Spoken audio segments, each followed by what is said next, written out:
It's Kelly Clarkson here to talk all things Wayfair, the best place to buy furniture, decor, and anything else you can think of to create a home you absolutely love. I know when I shop with Wayfair, I find options for every style, whether I'm feeling boho or farmhouse, modern, traditional, French country. I can find exactly what I need for my home and more.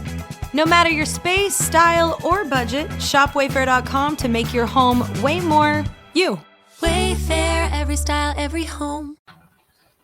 That was sexy. All right, welcome back. Wisco Fanatics Wednesday. We're starting a little bit late today because we just got done watching the end of the Brewers game. The Brewers did just beat the San Diego Padres, closed out the win, so they finished off win number 96, tying the franchise record. So the Brewers, they have 3 games this upcoming weekend with the Cincinnati Reds at home. They only need to win 1 to set a new franchise record, so that's what we're going to be looking for. With that said, today we have 8 baseball games to discuss, and to be honest, it's not going to be a super in-depth recap of these 8 games because we're going to discuss some of the contextual things that go along with these as the Brewers are nearing the playoffs. There's more context to be discussed than I think there needs to be individual takeaways from the games like we really normally do. And then it's going to be kind of a similar situation when we get to Badgers football, so we're going to discuss that as well. But let's get it going with the Brewers, starting with the Angels series right after we hit the intro. Welcome to another episode of the Wisco Fanatic Show, where we cover the Packers, Bucks, Brewers, and Badgers basketball and football teams from an optimistic and realistic perspective. Wisco Fanatics is brought to you by Cardboard Legacy, Wisconsin's most complete sports card shop. Buy, sell, grade, and consign all at their location in Oshkosh. Alrighty, so as I said, we're going to go through the Brewers' last 8 games, starting with last Wednesday evening against the Angels. And Jake, you can give me the couple thoughts that you have on last Wednesday. Yeah, so back-to-back 9-2 wins for the Brewers. Nice little easy cruises to some victories here. And Brandon Woodruff's on the mound for this one. 5 innings, 2 hits, 1 earned run, 9 Ks. He threw 69 pitches. Nice. 52 of them for strikes. So that's why, when you see him go on the 15-day IL, which, I haven't found any updates on his injury. I don't know if you have or not. The latest that I saw was that he was visiting with his surgeon yesterday. Yeah. So, yep. I would imagine we'll get something soon. Mm-hmm. But that is the latest that I saw was he was visiting with the guy that did his shoulder surgery yesterday. Yeah. And, Pat Murphy, what did he call it? Moderate, I believe. Moderate. Yep. So hopefully some good news on Woody, but that's the reason that we need a guy like Woody in the playoffs. He fills up the strike zone. He gets quick, easy outs, and he can give you 5-6 innings every time he's out there. So absolutely hoping, especially after everything he's been through, not just for the team success, but, for his personal success too. Would love to see him pitch a couple games in the playoffs. Couple meaning like 5 or 6 because we're going to go to the World Series, right? Nick Mears comes in for Woodruff. He gets an inning, gives up 1 earned run. Both of those were solo shots, I believe. Fetty pitched 2 innings and Uribe pitched an inning. So Brewers, Bowers knocked out the Angels starter early with a line drive, a 98-mile-an-hour sinker. He reached on an infield single on that. The ball hit off his forearm. I think it actually hit him in the rib cage, to be honest with you. Oh, well, they call it a forearm contusion, I guess. Angels reliever Connor Brogdon came in and gave up an Oppo 2-run single on a 2-2 pitch from Perkins and a 3-run homer from Frelick to give Milwaukee an early 5-0 lead. So that's what the Brewers do, right? They grind. I'm just jumping on that home run because Sal Frelick fouled off 4 straight pitches before hitting that home run. Yeah, that's what Sal Frelick does, right? Yeah, that's a grind at bat right there. So that talking about grinding in at bat, that's what the Brewers usually do. They grind out your starting pitching, and then they get to your bullpen, and then that's when they attack, right? The crew does it again. They certainly do, Justin. After that 5-0 lead, where am I on my notes? Yeah, 5-0 lead. Innings 3 through 5, 0 runs, 0 hits for the Brewers. Angels got 2 solo shots from Ward in the 4th and the 6th inning. Brewers got a run on a wild pitch in the bottom of the 6th and a bases clearing triple from Perkins in the 8th. Bases were loaded off of 3 straight walks from Yelly, Terang, and Durbin. Absolutely phenomenal stuff by the Brewers. The bullpen did their job. This was a nice, easy win. Perkins, his triple was the second of the year. He's up to 19 RBIs, and he had 5 in this game, which tied his career high. So very nice job by him. He had three of his RBI, 3 of his 5 RBIs were with 2 outs. Frelick, all 3 of his RBIs with 2 outs. So 6 of the 9 runs were with 2 outs. So nicely done by the Milwaukee Brewers. Yeah, and you mentioned Woodruff, and he had the 9 strikeouts in the 5 innings that he pitched, 69 pitches. That didn't really signal to me that there was going to be any big issues. I believe the strain ended up being reported when he was doing his bullpen work in between his starts. Was when the lat strain popped up, or the oblique strain popped up. I just want to say this. It does end his regular season, so that to me was just kind of like a transaction that needed to be made because they sent Woodruff to the injured list to call up Robert Gosser. It doesn't. Not everything has to be the worst case scenario right away. And people, I talked to Jake about this. I'm like I said, people did the exact same thing when Christian Yelich got scratched with back soreness. Like, oh, he's done for the year. Yep. He was done for 4 days. Yep. So the Brewers are not, after the regular season is over, they're not going to have another game until October 4th. Brandon Woodruff's injury is retroactive, I believe, to the 18th, I want to say. It would have been last Wednesday. Or no. That would have been last It was last Wednesday. Oh, no. That's last Thursday. Geez, I don't know what I'm thinking. Last Wednesday would have been the 17th. I believe the injury was retroactive to the 18th, which puts them into early October. So if it's the 15-day minimum, he's going to be fine for the opening round. If they want to give him the opening round off and pitch game 4 or 5 of the NLDS, they could do that. They could have him out until the NLCS. That's all workable. But assuming that he's going to be done for the rest of the season, I think is a pretty nihilistic viewpoint to have on things. Now, the other thing that I want to give credit to is Eric Fetty. He pitched again today, which we'll talk about. But 2 scoreless innings, I think I am convinced that I would rather keep Eric Fetty in the bullpen over, say, Tobias Myers. That's a discussion to be had. With him in the relief role.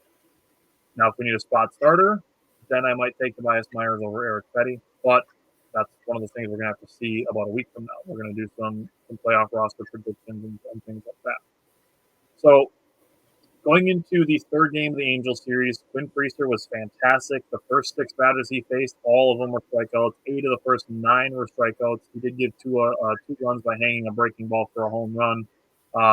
Going into the top of the 6th, if Mike Trout gets rung up like he should have, Quinn Priester will likely finish his 6 innings for a quality start. But, Mike Trout gets the call over Quinn Priester. He finishes 5 2/3 with 3 hits.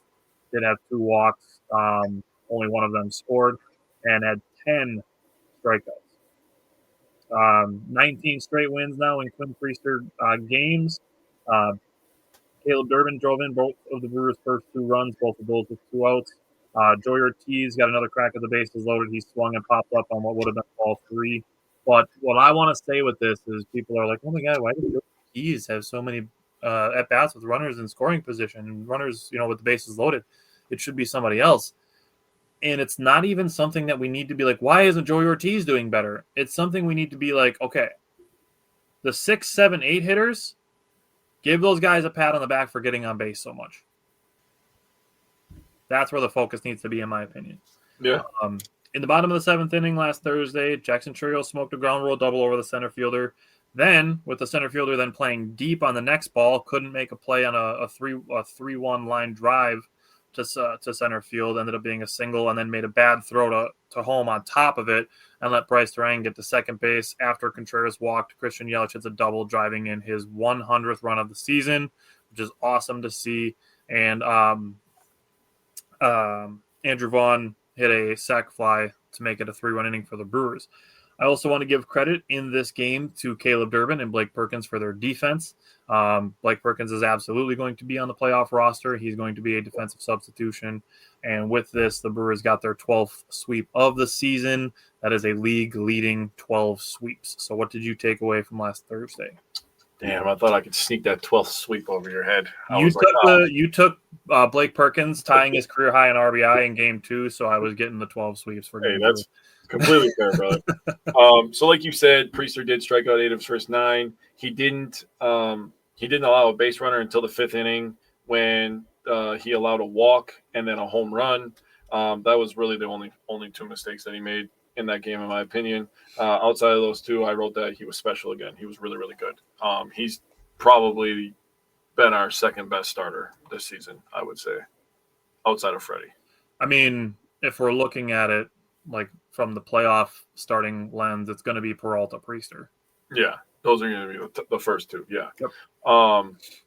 So on top of that, Brewers were losing 2-1 when Priester was pulled. I think that's something important that should be talked about. They did come back and tie the game.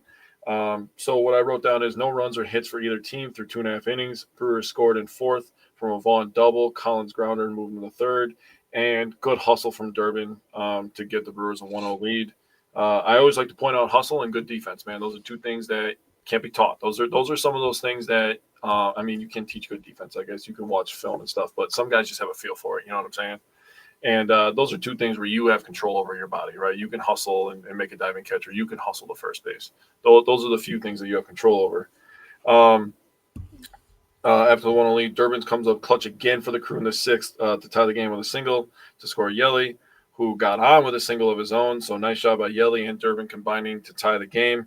Brewers were great in the 7th. First of all, they had a fucking crazy catch from Blake Perkins, dude. That was insane, dude. I watched that probably about 15 times. That was so sick. And then Churio, like you said, smoked the ground rule double.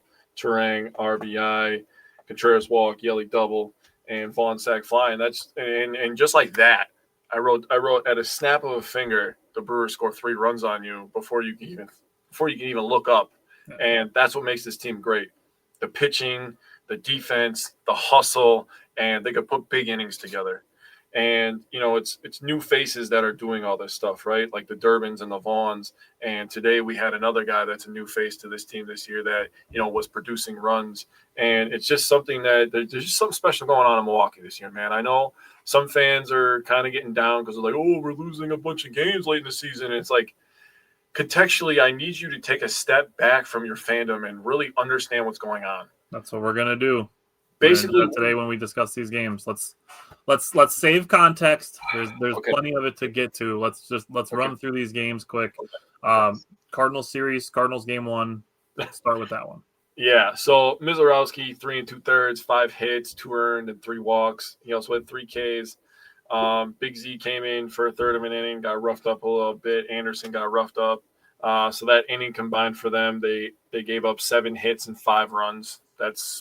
Those are 2 guys that honestly are maybe Z because he's lefty, but Anderson, not even a thought. But I don't think Z either one of them. Yeah, I don't think so either.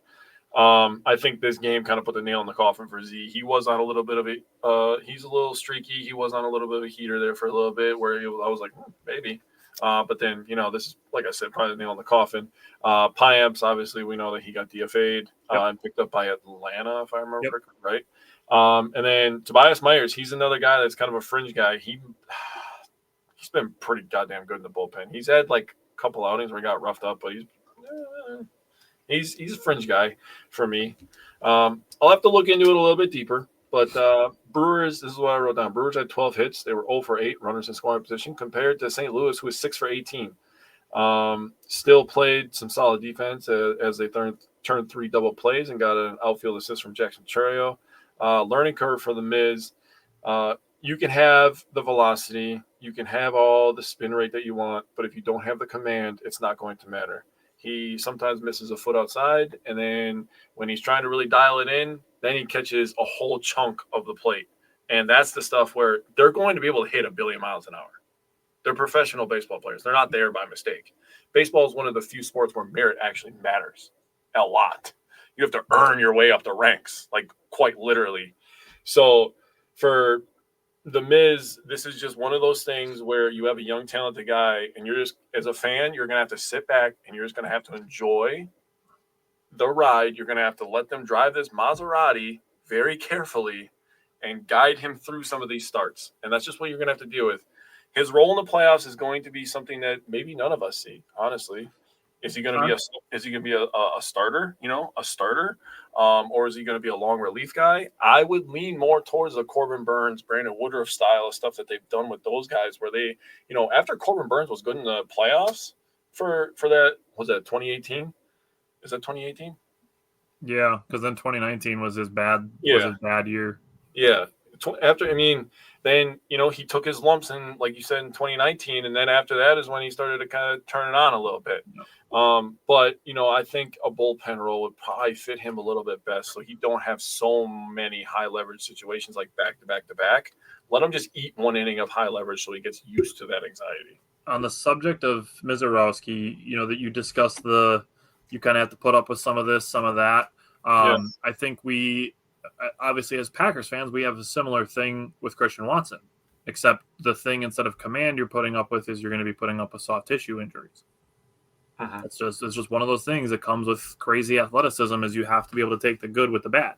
Yep. Christian Watson's a 6'4" dude that can run past everybody and make fast people look slow. Yeah. Very true. That's not something you can just keep on the tracks at all times. If you did, he'd be a better version of Jamar Chase and that he's taller. But you have to deal with some of that stuff. It's not always going to be the 100% ideal scenario. So my thing with Jacob Mizorowski is with the 2 walks that he had in the bottom of the first, one of them came around to score and his command was iffy.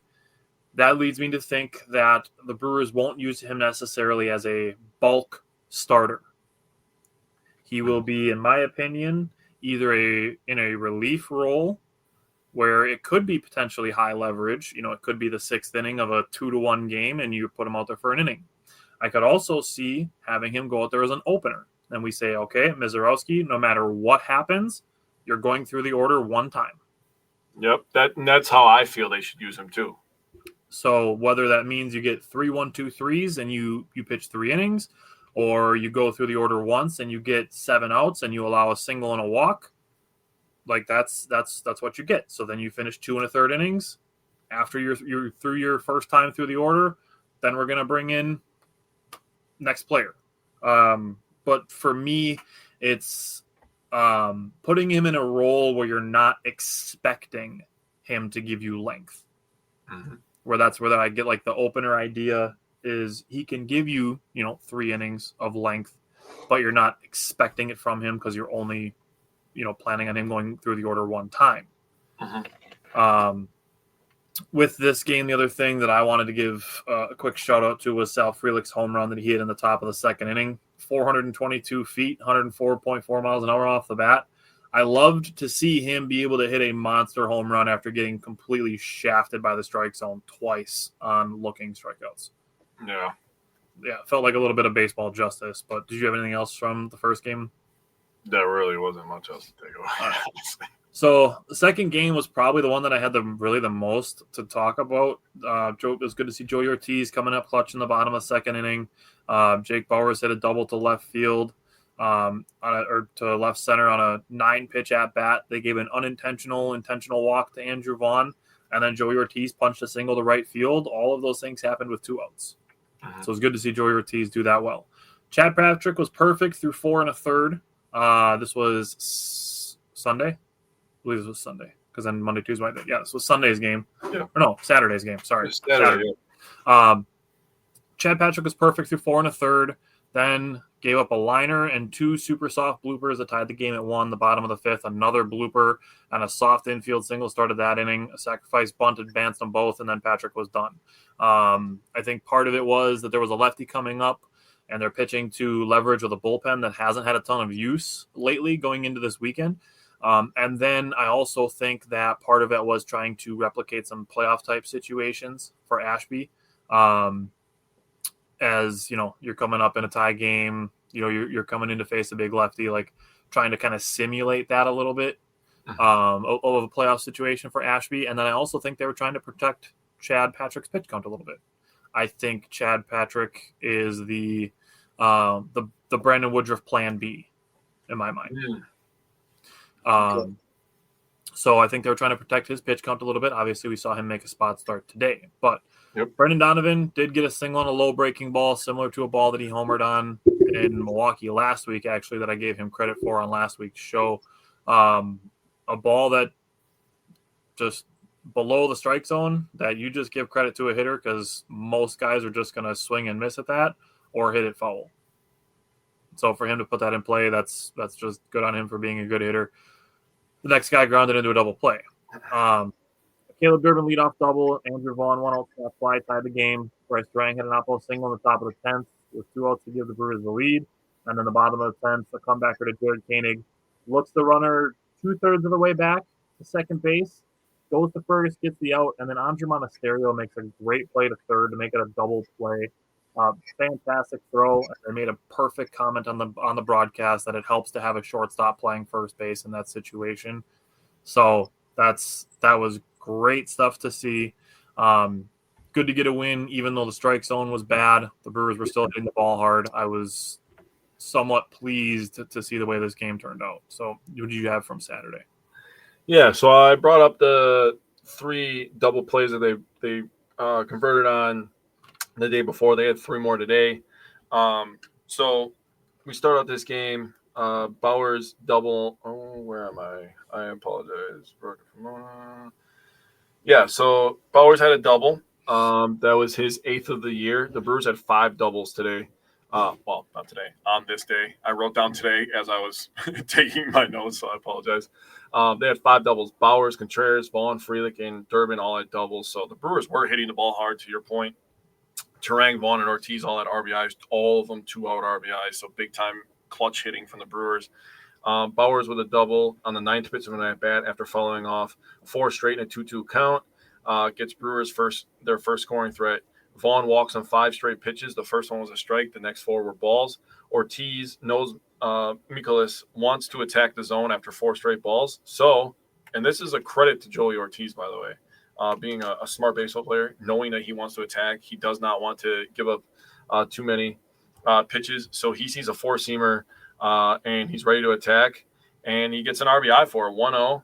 And then Arenado ends up tying the game in the 4th inning.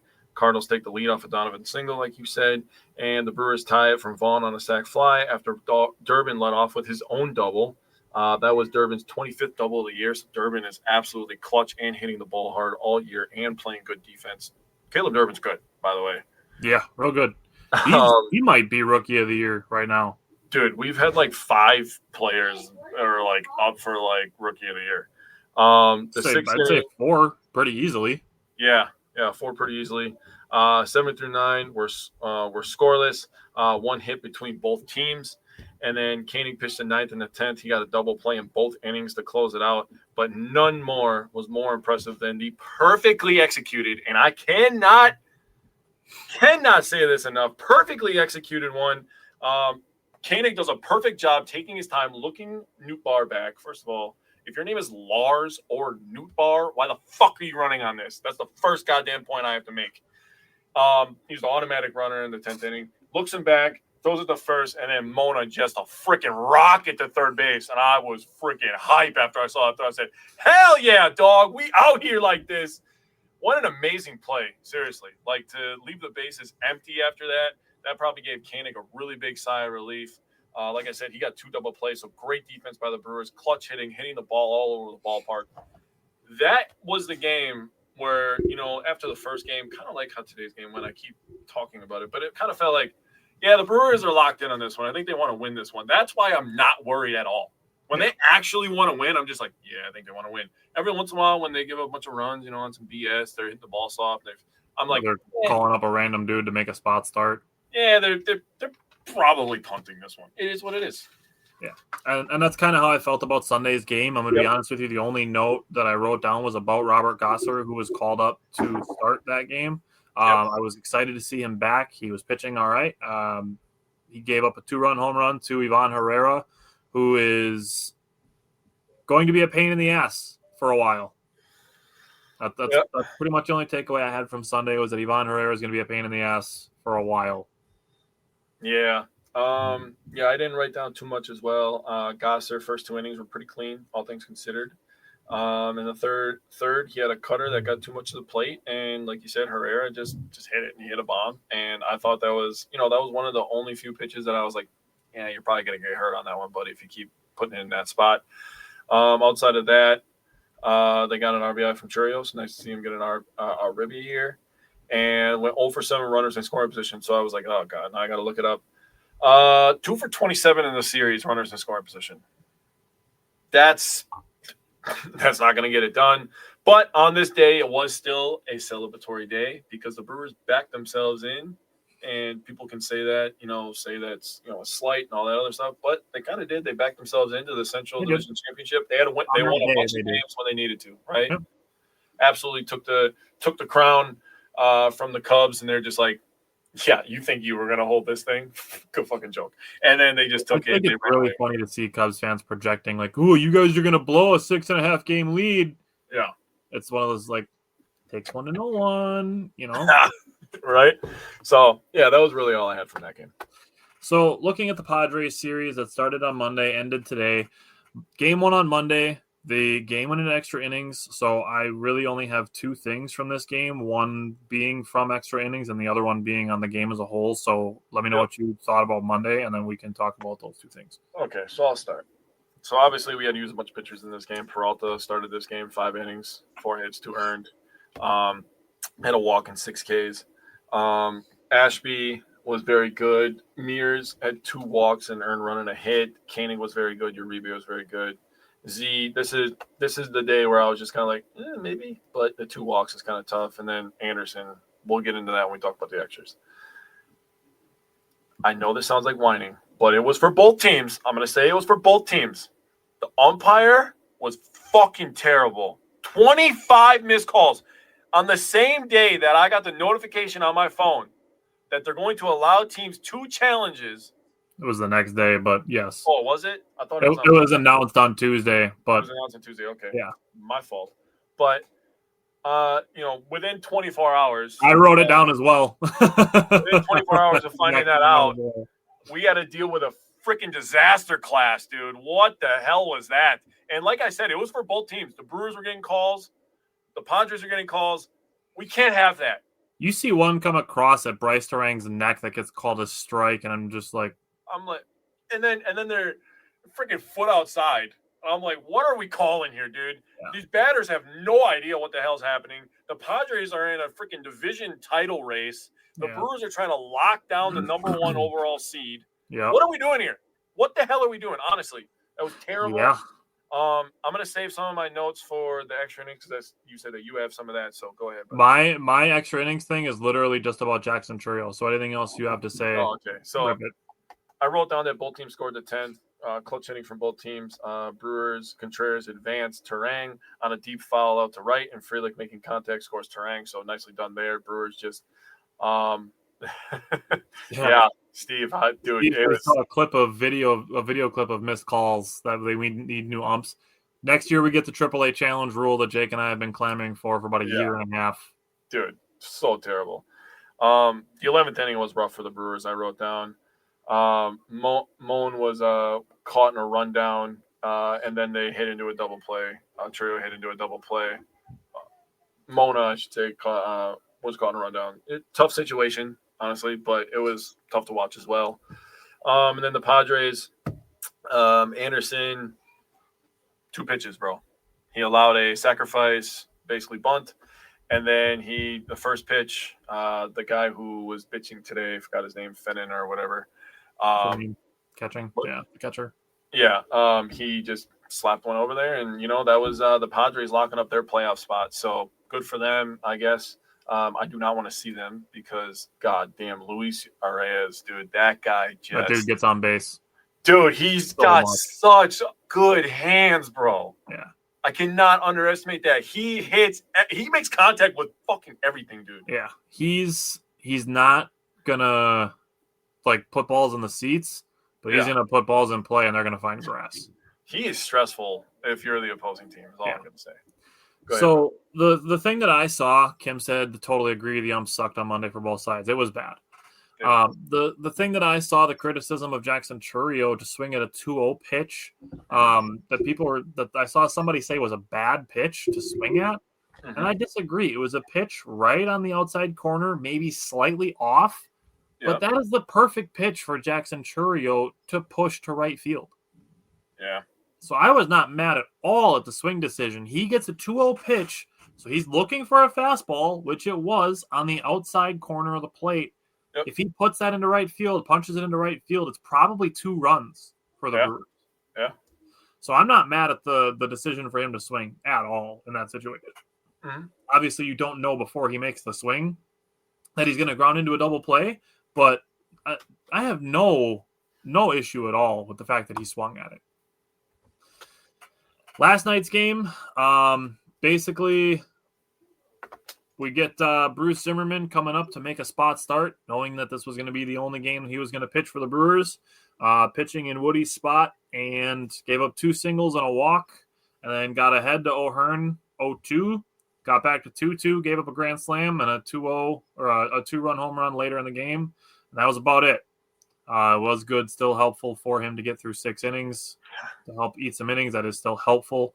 And then he was DFA'd today.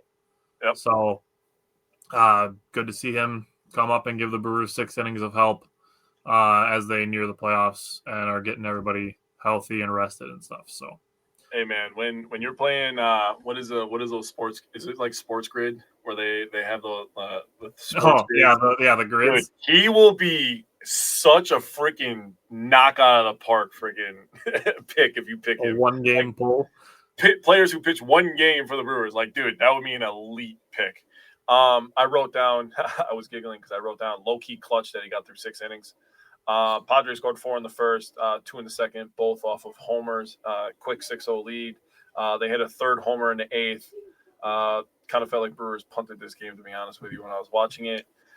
Brewers had 4 hits, 2 walks, and 5 Ks. Yelly had a single in the 3rd. Perkins and Ortiz had back-to-back singles in the 8th. After those back-to-back singles, Yelly had a fielded choice, and Chourio struck out. And Frelick had a single to center in the 9th inning with 2 outs. Brewers went 0 for 2 runners in scoring position, and that was your ball game. I just like that Zimmerman was able to eat 6 innings, so we didn't have to use any of our extra bullpen guys. I'm really looking to lock down that number 1 seed, get the 4 or 5 days off or whatever, and then we'll start a playoff series at home. And honest to God, if I see one more Brewers fan say they don't want the Cubs, you soft ass mother hellers, dude. You soft. Do it. We're not scared of them. I want that. I would love to get the Cubs and knock them out. Dude, you know how good that would feel? Fucking fans. It feels so good to be in a championship series, and then they beat the damn Cubs to do it. That would be the most satisfying series to win. Dude, if Steve said the magic number is 1, it absolutely is. The magic number for the franchise record, the magic number to clinch the number 1 seed. Yep. Being able to check both of those things off in one, beautiful. Let's do it. Or if the Phillies lose tonight and you get it checked off already, great. Then the only thing you got to worry about is winning 1 more game to secure the franchise record, secure the bag on that. Yeah, hell yeah, dude. Today's game, Chad Patrick came to pitch on 4 days of rest, a short rest. Only threw 56 pitches in his last outing. Like I said, I think the Brewers were kind of protecting his pitch count a little bit.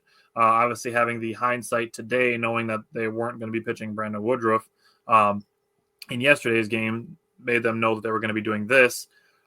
Also, got to give Vinny Rottino credit. Vinny Rottino absolutely knows ball, and one of the things that he brought up during today's broadcast was the fact that Quinn Priester being pushed back a day pushes him back to the Reds series.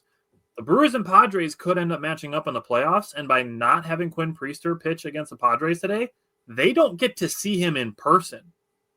Oh, my goodness. Dude, Vinny Rottino is freaking goated, bro. That is elite ball knowledge.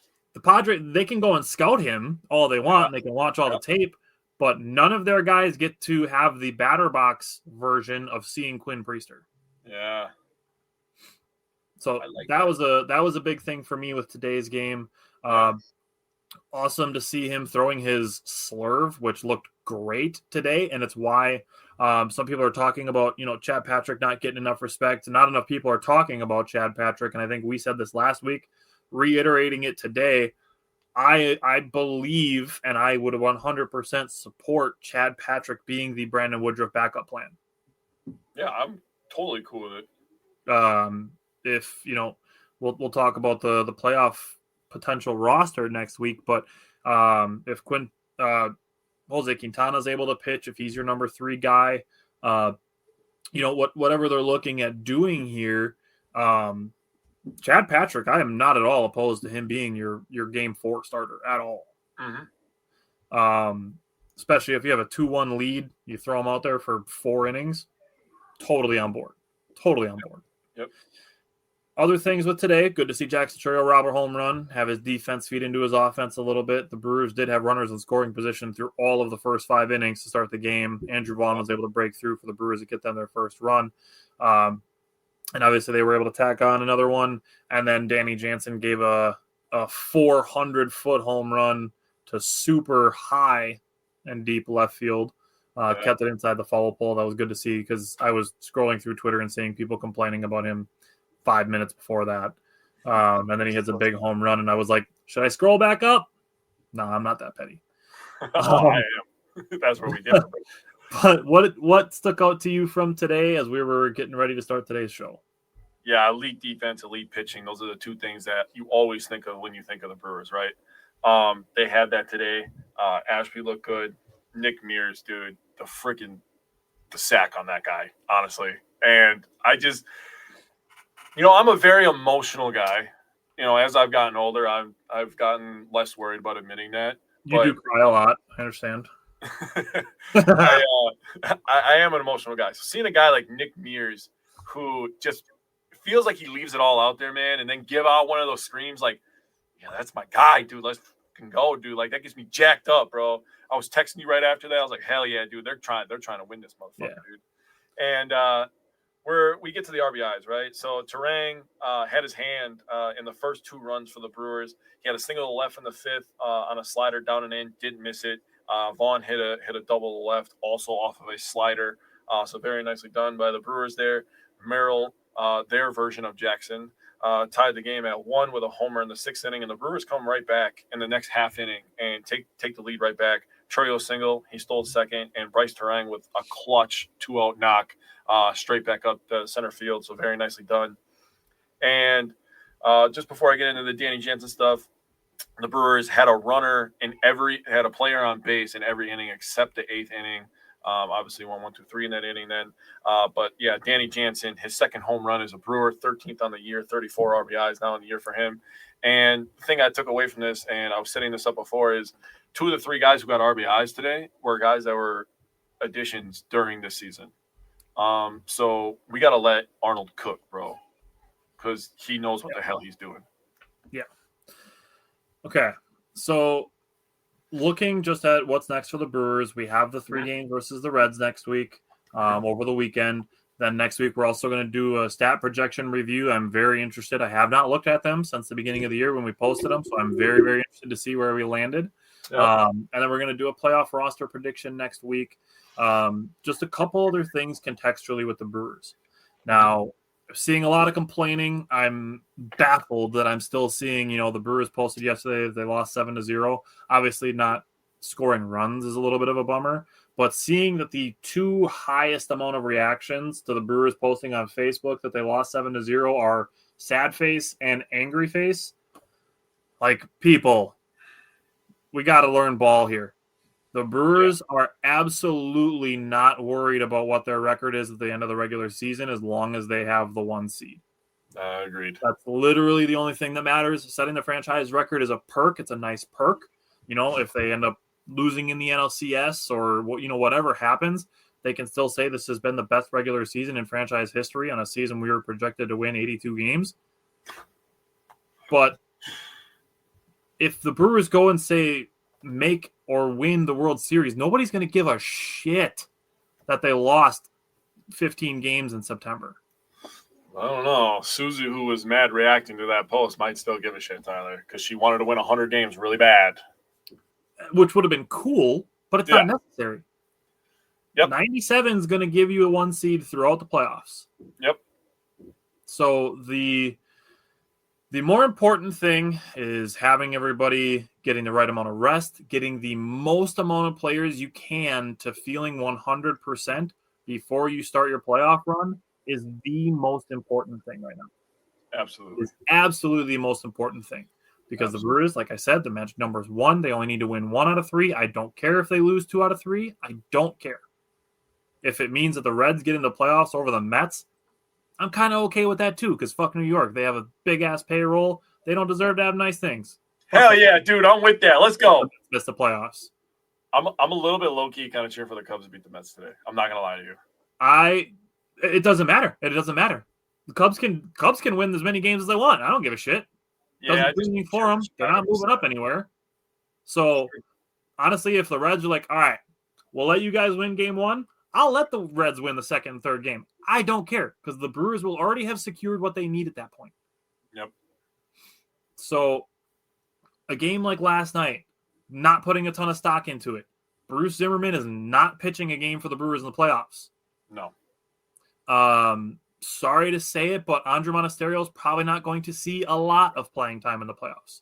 He's going to have some, but probably not a lot. Danny Jansen might not see the field at all in the playoffs. So we're talking about guys getting playing time like Rob Zastryzny, Grant Anderson. Like these guys are not seeing time in the playoffs. Yeah. Steve said that's all I was hoping for this run was 97 wins and then kick ass in the playoffs. Absolutely. Again, if the Brewers go on a big run or even a modest run in the playoffs, like it's going to be a good season. Like this is already an exceeding expectation situation. Mm-hmm. And now people are whining because they're not winning 14 games in a row going into the playoffs. Like I get you want to have a little bit of a sense of confidence, but the Brewers win 97 games and have a new franchise record. They're going to be pretty confident going into the playoffs. Yeah, I'd say so. I would say so. And it's not like the Brewers are a team that really has a mentality of, oh no. It's Kelly Clarkson here to talk all things Wayfair, the best place to buy furniture, decor, and anything else you can think of to create a home you absolutely love. I know when I shop with Wayfair, I find options for every style, whether I'm feeling boho or farmhouse, modern, traditional, French country. I can find exactly what I need for my home and more. No matter your space, style, or budget, shop Wayfair.com to make your home way more you. Wayfair, every style, every home. We've lost 5 out of the last 8 games. Are we going to be able to win in the playoffs?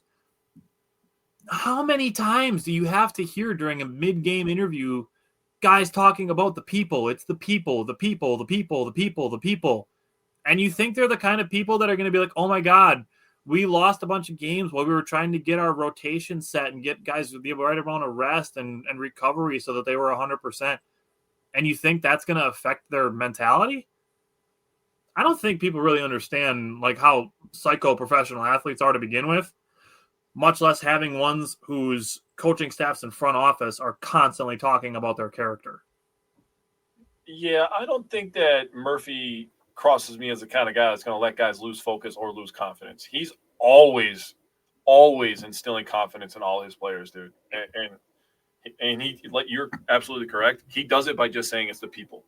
Yeah. He instills confidence in every single person in that building, every staff member, every single person, just by saying that one line. Yeah. So is there anything else you want to say on the Brewers before we get to them to their last regular season series? Just want to say they won the last road game they had in the regular season, so that feels awesome. They probably locked up the best road record in baseball. Winning games on the road is a big key in the playoffs for success. They have their last home series coming up here. Just want to say congratulations to Steve on having a fully developed frontal lobe, because with that mindset, you're clearly a smart guy. Let's just watches our show. That's a good head start. Hell yeah, dude. You said everything. I don't want to sound too redundant. Steve wrapped it up very nicely, put a nice little bow on it. Let's just get win 97, then we can relax for a couple of days, and then it's time to turn up. You know what I'm saying? Hey, we're in the NLDS. Why can't we just be happy about that? Yeah. Yeah, can't lose in the first round if you don't play in it. Fucking A, dude. So we'll see what our playoff coverage looks like. Whether we do a little bit more often of commentary or content, we'll see. Kind of see how the schedule kind of lines up as far as Wednesdays and stuff are concerned as well. But I'm ready for it. Dude, me too. I've been ready for it for about like 2 weeks now. Yeah. Alrighty. So let's switch to the Badgers, and we're gonna bring Mike in. Got to do it. So again, this is gonna be one of those things where not necessarily a ton to say on the game specifically, but I want to have some contextual conversation here as well. So let's run through the game quick. Jake, what do you have to say about the offensive line? I have zero numbers for anybody who is expecting me to talk about numbers because I love numbers when it comes to stats. That's the thing that I fell in love with when I was younger. I hated math class. Honestly, I love stats. I would say if we're talking about the backbone of our show, I would say statistics are one of the vertebrae.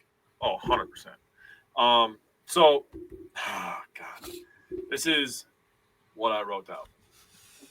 The offensive line, we can't even get snapping correct, first of all. We have too many pre-snap penalties. We have too many missed assignments. We're not combo blocking. And for God's sakes, we used to have a goddamn center who could snap the ball and pull after. We can't even have a guy snap the damn ball now. I'm sorry if I'm yelling. I love sports and I go off, King. Sports, but God damn it, bro. These guys need to really look each other in the eyes. This is one of those moments where you go from a boy to a man. And adversity is going to hit everybody differently. And how you react to it determines your character. Yep. But all these guys need to look each other in the eyes and really find out how they want the 2025 Wisconsin Badgers offensive line to be remembered. Because 4 weeks into this season, they suck. And I am a very optimistic person. I'm optimistic about life. I'm optimistic about sports. But I am not going to say nice words right now because they do not deserve nice words. Doesn't matter what quarterback's back there. We've tried to give them, the excuse of having a backup quarterback in. It doesn't matter who the quarterback is right now. We could have Tom fucking Brady back there. Tom Brady is not making a good play right now with how the ball's being snapped and how they're being blocked.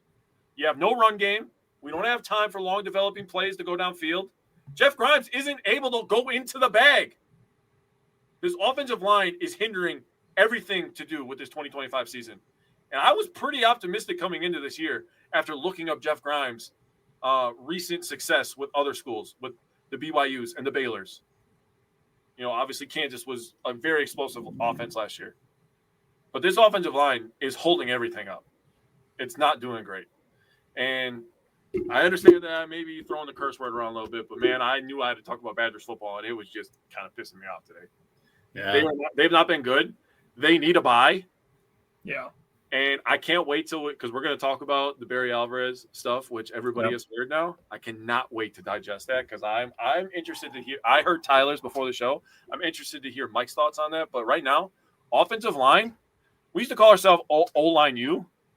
No, not right now.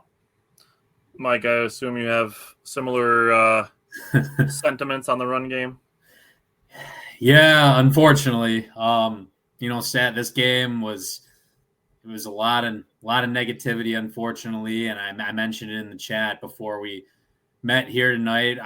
I'm the guy that's usually firing chats away while the game's going on, as you guys know, but going into that second quarter and into that second half, I didn't really have any feelings at all. It's just I'm just sad. I'm numb. I just know right now this team can't overcome anything, it seems like, at this point when something's fired at them. So that was just my feeling right now. Feelings, as of this last game here. I guess I will say if there's a bright spot from this, Darion Dupree, he'd had a couple explosive runs. I mean, he ended up only with 14 carries for 52 yards. But, yeah, hey, we had a long run of 17 yards with him. So we're getting there. We didn't get the 20, but we got the 17. Unfortunately, Dylan Jones did get hurt in this game. Hopefully he has a fast recovery he had 6 carries, 20 yards. I would now, I guess, if there is any sort of silver lining for that, maybe we'll get to see what Katie Akamelli can do. I mean, he only got 2 carries for 4 yards last game. So, this is now a guy that's not even just old in the running back room, but one of the older guys in this team. So maybe going into this next Michigan game, he can maybe lead by example. Not that he hasn't already. I'm sure he has. But, being one of the older guys on this team, I'm hoping he sets an example, fills in like that captain role, going forward because, as it stands now, we're in for a very long season the rest of the way. Yeah.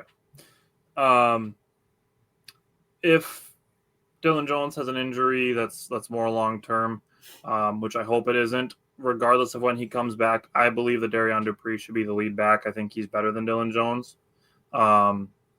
I would say the tape so far this year would agree with my thought on that. But I would like to see a little bit more Darion Dupree than Dylan Jones. That said, looking at the passing game, Billy Edwards did play a little bit. His first pass went to Trech Kekahuna for 45 yards, and I'm like, all right, cool. His second pass was a little bit high for Ballard, led to a conservative third down call and then a blocked field goal on fourth down. And then he was gimpy after that, and Danny O'Neill had a couple good plays in some RPO situations. But the offensive line, I wrote in my notes, was letting everybody down. Danny O'Neill lobbed a deep ball late, got picked. I mean, didn't really have a ton to say. As far as Maryland defense is concerned, I do not understand how number 3 Reddick did not get tossed. Yeah. The first time he makes an unsportsmanlike conduct play, it's a helmet-to-helmet hit with Danny O'Neill after the ball is out of his hands. Then he gets another unsportsmanlike conduct play penalty later in the game. After 2 unsportsmanlike conduct penalties, how are you not gone? And then later on in the game, he's making more plays, and it's like, why is this guy still on the field? He has 2 unsportsmanlike conduct penalties. Neither of them was he ejected for. Yeah. So that grinded my gears, and then we get to a point where the Badgers finally get a couple good runs going in the second half, and then it's a trick play. We're snapping the ball from under the left guard. Like,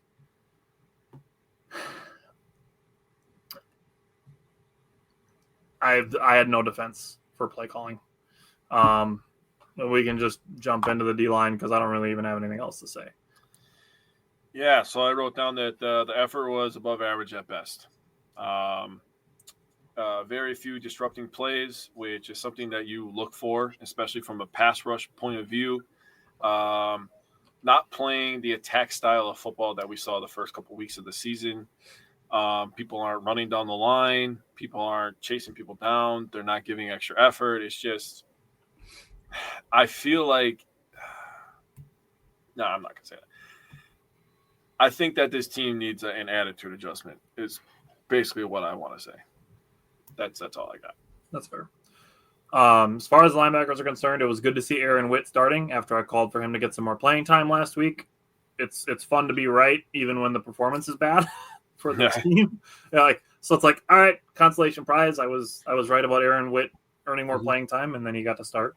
So that was cool, I guess. He made a really nice tackle in the flat after the blocked punt. Mason Posa got a lot of playing time. He had a pass breakup on third down of the first series of the second half. And the second drive for Maryland, a 3rd and 10, Mason Rieger got a sack. So a couple good things out of the linebackers. Unfortunately, I'm pretty sure Mason Rieger doesn't have any eligibility left after this year. And I think Aaron Witt might be a senior. He's done too. Yeah. So it's like, Mason Posa's here, but, some of the guys that we have that I'm excited about aren't going to be here after the season's over, which is unfortunate. But, Mike, what do you see, feel, think about the secondary? I thought we would come into this game a little bit with our, heads on fire, so to speak, especially after that performance against Bama. And, Austin Brown even said it before the game. We can't give up explosive plays to this quarterback. Unfortunately, we did give up a few. I think missing Preston Zachman definitely was a big loss going into this game. Hope to God he's not out long term, but I guess he was in like a leg boot and on a scooter, I guess, supposedly during this last game on the sideline. So that's not good at all. But I mean, yeah, Malik Washington, a true freshman quarterback, he's definitely got some tools. I mean, it wouldn't surprise me if he transfers to a bigger school next year, I would say, to get that NIL money. But no, 265 yards to the air, 2 touchdowns.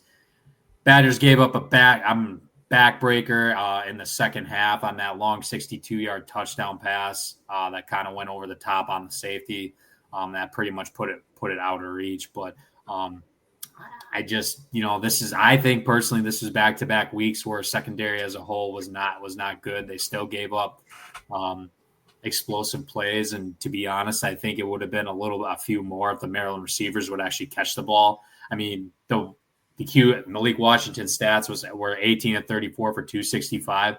That probably should have been right around 23 or 24, 24 of 34, because those receivers definitely couldn't catch everything thrown their way when they should have. So I really thought that, this is back-to-back weeks where, cornerbacks got beat. I hate to name drop them, but Rico Holman got beat a couple times again that I thought definitely could have been a little avoidable. I didn't know if it was something to do with maybe the defensive call. Like, for example, I know our pass rush wasn't necessarily the greatest this past week, so I don't know if like the corners were just laying off a little bit too to not let anything get by them in that case or what. But yeah, I mean, there's nothing good to say at the end of the day. This was just another one of those, another one of those weeks where I really don't want to say anything else because it's going to turn into not so many positive thoughts. So let's just discuss Badger football as a whole, just kind of where they are. As far as Fickle is concerned, obviously there was plenty of fire Fickle chants inside the stadium. So there is, a complete one side of fire Fickle, and then you have the Barry Alvarez side on comments where he said Badgers fans are spoiled rotten. Mike, I'll let you go first. Where kind of your thoughts, where you stand as far as the program as a whole sits right now? Sure. So ever since, Luke Fickle took over, we're about 2.5 seasons into this thing. And, you're going back to like some of these games where, again, whether it's against Big Ten opponents, Alabama or whatnot. And I really think at the end of the day, the common theme since Luke Fickle has taken over is that this team cannot overcome any sort of adversity at all during a game. If they get behind, they're pretty much screwed. That's basically that's like just looking at this like broad, big picture, getting scored on against Iowa in that first quarter. We didn't, have a pulse. Minnesota last 2 years, last 2 years actually. Just again, Penn State, when Braden Locke throws that pick six and then we go down, and that's end of third quarter when we're still in the game. There's just no response. Oregon, same thing, where we had 2 more possessions after that where we could have, made an impact, but we ended up only scoring 10 to 13 points in that game and the same thing for Penn State too, where we just could not get anything going. And I think it just comes down to whenever this team gets behind, it just seems like there's just no sort of adversity that we can really overcome. And I think that really applies to both sides of the ball too. I don't think, at least at this point, the defense is a little bit higher than where the offense is at right now, I would say. But I still would say at the same time, both sides of the ball are not in a good spot. And I would throw special teams into that as well. That's what I was just going to say, special teams as well. I just can't say maybe the defensive line. Since Fickle has taken over, I don't know if I can honestly say there's a position group that has gotten significantly better year over year over year. The offensive line was pretty good last year. Obviously, we took a huge step down, going into this season. And I get there's injuries. I get all that.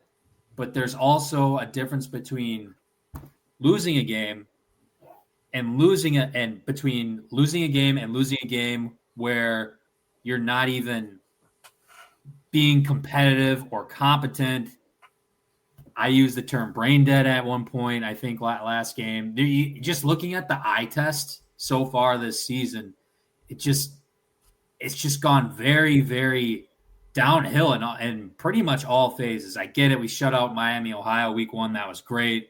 Middle Tennessee, I guess, yeah, we scored 42. But, we were trailing them 10-14 in the third quarter. And then all of a sudden we took off. But, like, Bama after the first quarter, it was gone. This Maryland game, it felt like in the second quarter we were done. Honestly, there's no signs of life. And again, at the big picture, this team cannot overcome any sort of adversity, especially when it gets down early. There's no bouncing back from that, which is why I think this program's not in a good spot right now. I think if you want to call it rock bottom, I'm not going to blame somebody for saying that. However, I do think we're getting close if we're not there. Just looking at the eye test so far this year, again, going back, it goes between losing a game and losing a game where you don't even have any signs of life. And that's where it becomes a big problem, in my view. So Steve said they have a tough schedule ahead now, too. I'm sad about it. The games that they're quote expected to lose, I don't think anybody's going to be shocked if they lose those games. But Maryland was one that we all had circled, like, all right, Maryland in Camp Randall, that's one we should be able to win by 20 points. Yep. And now we're at a point where it's like, all right, you look at the rest of the schedule, do you see any automatic wins? And I don't think anybody can confidently say, yes, I think they're going to win these games easily. Any of the games that they play, they're all going to be fights. And, to Jake's point about the offensive line, I think you can extrapolate it to the whole team where they have to look at each other shoulder to shoulder and say, do we want to go down swinging or do we want to go quietly? So, Jake, I'll let you give your thoughts on the program as a whole. And then I want to say something that might make Steve feel a little bit better, but it's also kind of a mindset thing that people need to change. But I want to save that for last, so I'll let Jake go. Okay, so first thing I'll say is you can look at the tough schedule. I'm going to bounce off Steve real quick. You can look at the tough schedule and be like, oh, man, this is going to be rough. This is going to be hard. Or you can go into it like a goddamn warrior. And if there's a freaking sport where you gotta feel like you're a gladiator, it's football, maybe hockey, but football. You are literally a gladiator.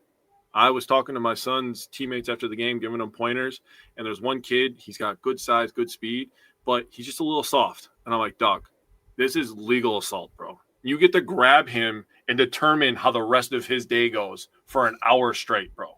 You get to decide if he's having a good time. The Badgers can decide, oh, man, this schedule looks really tough, or this is an opportunity for us to really test ourselves. And that's the mindset that they need to have. That's the mindset that I'm going into it with. It's going to be a tough watch. I'm not going to lie to you about that. It's going to be tough. Last couple Saturdays, not been fun, not having a great time. I'm going to have a really good Saturday this Saturday. My daughter's got a birthday party. It's going to be really fun. It's going to be around a bunch of 4-year-olds. It's going to be awesome. No stress. What's the theme? Is there a theme? The theme is 4-year-old little girls running around having fun. That's the theme. Fair enough. I don't know the theme. She got invited to her first birthday. I'm happy for her. She's excited. Let's do it. The state of the Wisconsin Badgers football. They have a lot of gut check time ahead of them. And I really just have comments on Barry Alvarez. So I'm gonna say what I gotta say. Mikey did a nice job. It's gonna be tough. You got a lot of shit you gotta work through. All right, you want to say your stuff about Barry Alvarez? Like, I don't know if you guys, if you want to say something about it, Mike, if you want to add on. So Barry, I love Barry Alvarez. Okay, I don't hate Barry Alvarez, but I'm gonna tell you the same thing I told Tyler, and it's the same thing that I thought right away. You complaining, you saying that people shouldn't be on Fickle, saying fire Fickle, and you saying that we're spoiled babies is literally you doing the same thing to the fans that the fans are doing to Fickle. How can you do that? You can't do that. That's not fair. That's the pot calling the kettle black. That's literally exactly what it is. So if you want to live in a world where there's already no accountability in college sports, right? These kids get paid millions and millions of dollars now, and they can jump ship after 6 months. There's already no accountability, no mental toughness, required nowadays. And now you're going to be like, well, don't talk to Luke Fickell like that. It's not like he's the highest paid employee in the state of Wisconsin or anything like that. Well, I go to work and bust my ass for $20 an hour. This guy's over here getting his ass whooped on national television. What are we talking about here, Barry? He's tearing down everything that you built, bro. And you're going to stick up for him? No. That's absolute dog shit. And I don't care what anybody says. Having Brett Bielema be in the state of Illinois, building Illinois to exactly what Wisconsin was, and stealing our recruits and smiling in our face while he does it, is a terrible place to be. For me, it's weird because it's weird because it seems like the Badgers are still doing well off the field. It does. Like they're literally flipping recruits from Oregon State over the weekend. Yep. And like there's no denying that the recruiting aspects of the game have gotten much better than they were under Paul Chryst, but it's just not translating to the performance. So as far as the Barry Alvarez Fire Fickell spectrum goes, like I'm somewhere in the middle. Like I would say it's possible that fans that are over 30 are maybe a little bit spoiled and, have some high expectations and, maybe overestimated how much time it would take to modernize the program. And on top of that, having money be able to be a part of it at the same exact time as flipping a coaching staff. That's kind of really shitty timing, and I'm not excusing anything, but to have the coaching staff change at the same time as NIL happening is really tough.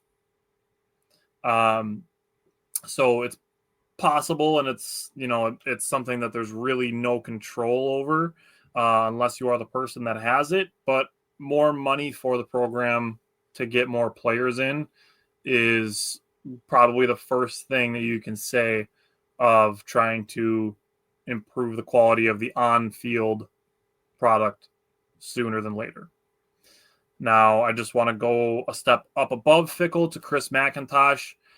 I don't think McIntosh should be even warm seated because of Fickell. Even if Luke Fickell gets fired over the bye week, I still don't think Chris McIntosh's seat should be warm because he presides over so many more things than football. And yes, I fully understand that football is the biggest draw. It's the biggest moneymaker. It's the most important hire to get right.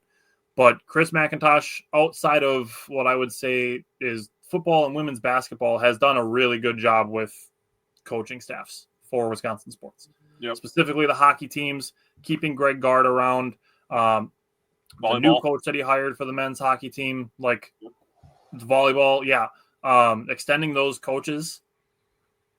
That's great stuff. So I have no ill will towards McIntosh as far as anything concerned with Fickell goes.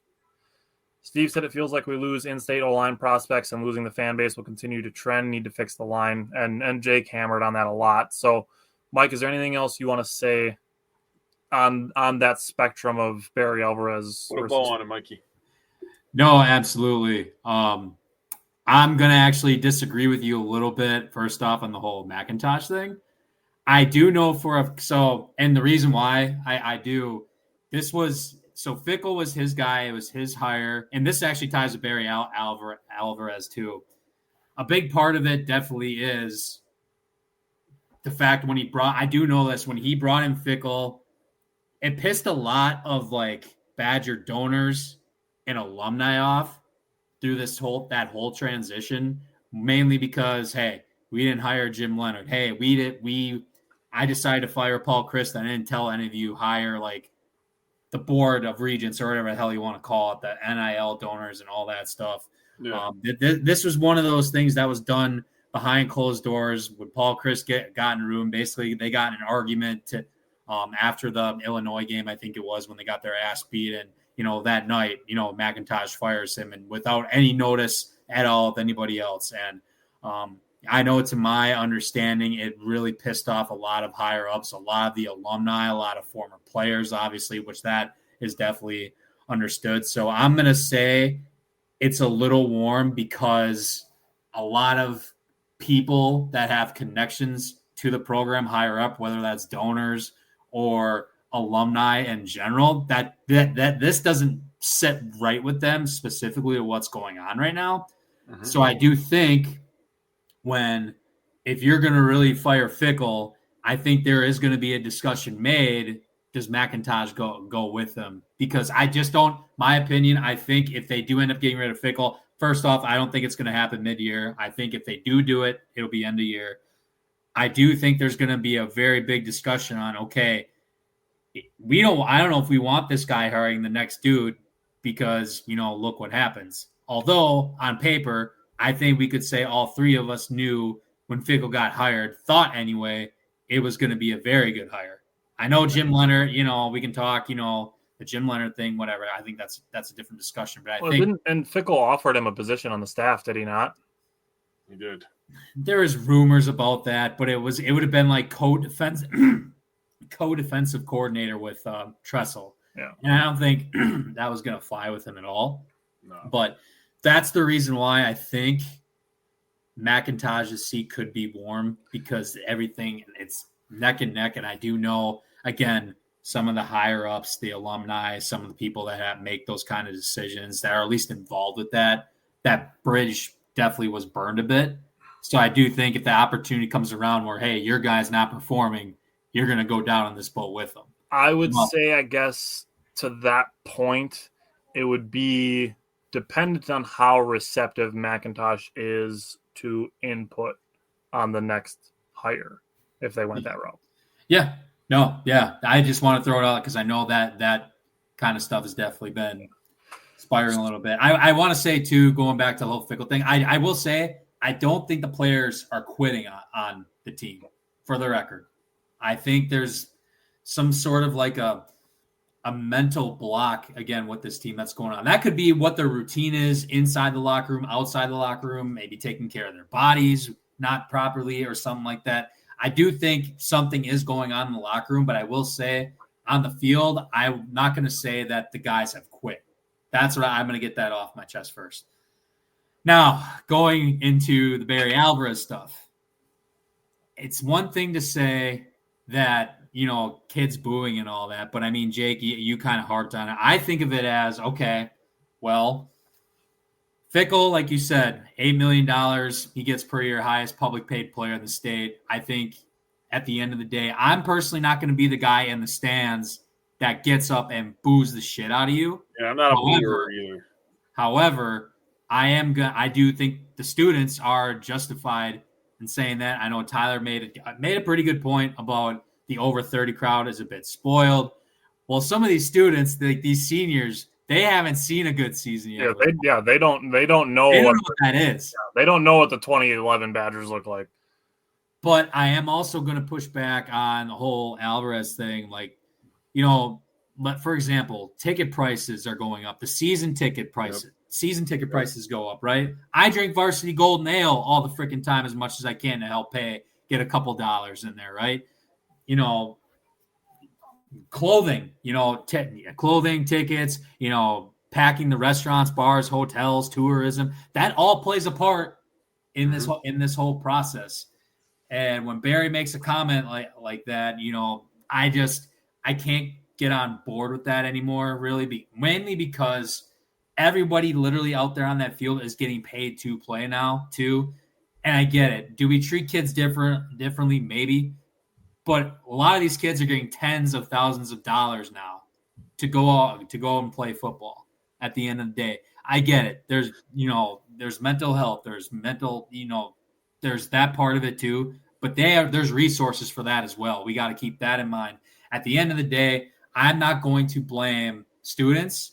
And I really don't think I'm going to necessarily blame adults either for getting on on the train to boo. We're not in a good position. This program's not in a good position right now.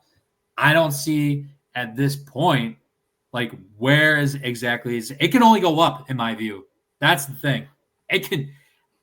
After that last game against Maryland, I don't think it can get really much worse than that unless you literally can't score a point and lose 40-0 every game the rest of the way. Yeah. But I get what Barry is saying because his first 3 seasons, 1-10, 5-6, 5-6, then he goes 10-1, 10-1 his 4th season. Maybe he's kind of like saying, maybe that's part of the reason why too he's saying something like that. Like, oh, it's only in his mind, it's like, oh, it's only Coach Fickle's 3rd year. He's going to get it right year 4.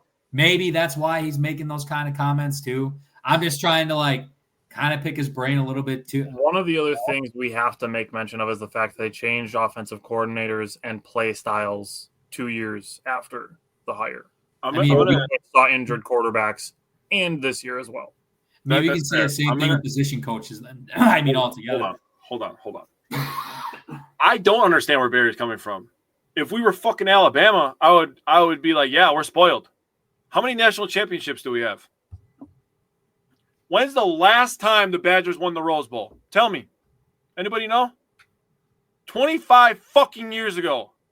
You want to tell me I'm spoiled? We haven't won a goddamn Rose Bowl in 25 years. I was 8 years old, bro. How the hell am I spoiled? Why watch us lose 3 in a row? We fumbled 3 in a row. We're the goddamn Bills of the Rose Bowl. We are not spoiled. And it is okay to set standards. It is okay to want to be great. But for you to tell me that I'm spoiled when I spend every damn Saturday, watching this team play, and I spend my money to buy electric and pay for YouTube TV. I go to work to pay for that. Don't tell me I'm spoiled with what I do with my money. You're sitting on a freaking island sipping on your pina coladas all goddamn day. Don't tell me I'm spoiled. Yeah. That interview took place in a steakhouse too, mind you. Yeah. So fancy shit. I saw it. Don't tell me I'm spoiled. I don't get to eat steak. When's the last time I had steak? Probably the last time they won a fucking Rose Bowl. I'm sorry. That shit pissed me off, dude. Anything else you guys want to say? There's one specific thing that I want to end on. No, end it. You go. No, go. I mean, I said my piece. The reason why I really disagree with it at the end of the day is because we just got to take into account everyone's getting paid, but us, but the fans. We're the consumers. We're paying for the product. We're paying for the product now. At the end of the day, there's no, there's no feel. To me, there's no feeling sorry for the kids. There's no more feeling sorry for the coaches or anything like that. There just comes a point, and they are adults now. The fans are essentially paying for the coach, tax dollars. I mean, the tax dollars and the kids for the NIL. So I don't want to hear fans really being spoiled much either. Tyler, I do get your point. I understand it, but I just think at the end of the day, all prices are just getting jacked up everywhere. Kids are getting paid, and we, the fans, are getting a worse product. Are getting a shitty product and left in the dust, right? So I just think now the landscape is just kind of changed in that regard. That's why I ultimately do disagree with what Barry's saying. Yeah. So the thing that I want to end on, and it's a conversation we've had as far as the way that our show is done and the perspective that we take on it is, I don't want to say people should be happy, but we are at the position with Badger football that people act like they want to be in.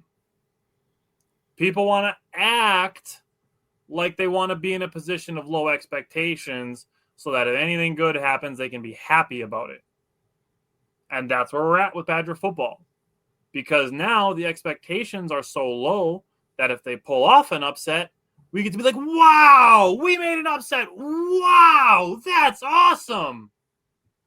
Versus something that we have said as far as the Packers go, as far as the Bucks go, as far as the Brewers go, all 3 of those teams are in good positions with great players on them that the quote that I always go back to, it's from Craig Counsell, who has lost some favor as far as Wisconsin sports go, but it doesn't make the quote any less true or applicable, is that pressure is a privilege. Mm-hmm. It is a good thing to have high expectations.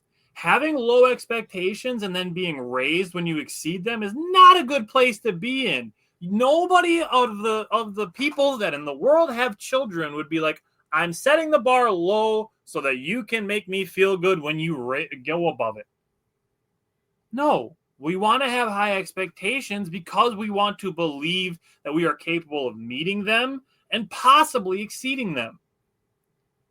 So now the Badgers are going to be a case study potentially.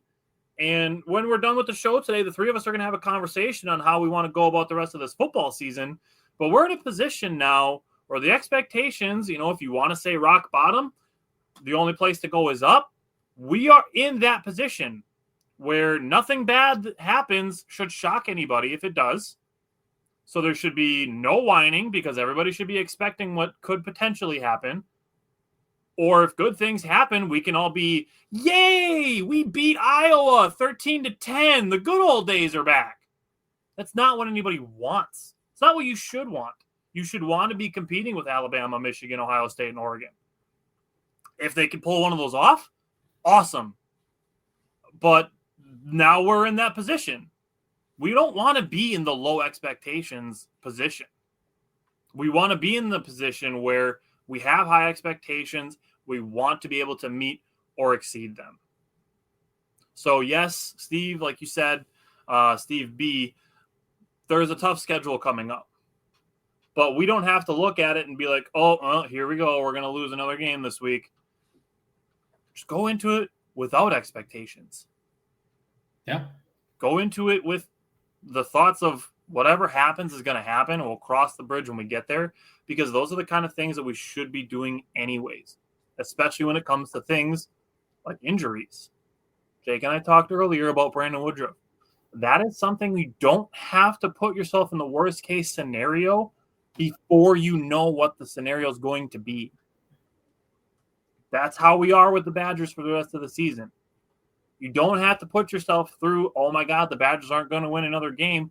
Just take it 1 week at a time. So we'll see what happens the rest of the season. We'll see what happens. But I don't love that we're in a position of low expectations and we get to let the results, if they go well, give us a self-esteem boost. We have to be in the position of wanting and being able to have high expectations because we believe that we are capable of meeting and exceeding them. Which doesn't, and this comes with a caveat, it doesn't mean that if you don't meet high expectations, that you are a failure and everything sucks and everybody should be fired, or, that we should have this viewpoint of like I said, that everything sucks. Steve said, I want to sign a growth and trending the right way, which is fine. You should always have the opportunity of wanting to have a growth mindset, regardless of how high your expectations are. You're never going to hear Jake or I or Mike or Simon and Bryant say that we know everything about what we're talking about. You will never hear any of us say it. No matter how much ball knowledge we acquire over however long this show lasts, will you ever hear any of us say that we are going to want to stop learning about the things that we talk about? Because we do this live with the input of audiences and wanting to grow a following, because we want to be able to pass things on to other people. We also understand that there are people that know more about it than us. That's why we bring on guests like Vinny Rottino and Mike Spofford, because they know more than we do. They have different perspectives than we do. We have to be also open to learning and having other perspectives. So take it a week at a time. We'll be back next week. There's no preview this week because the Badgers are on a bye, which is fine. Gives everybody a week to exhale, calm down, chill the fuck out for a little bit, and enjoy the Brewers as they approach the playoffs. So Jake and I will be back next week to discuss that as well. So thank you guys for sticking around to the end of the show to hear us talk about the state of the Badgers. Just take it a week at a time, and we'll see you next week.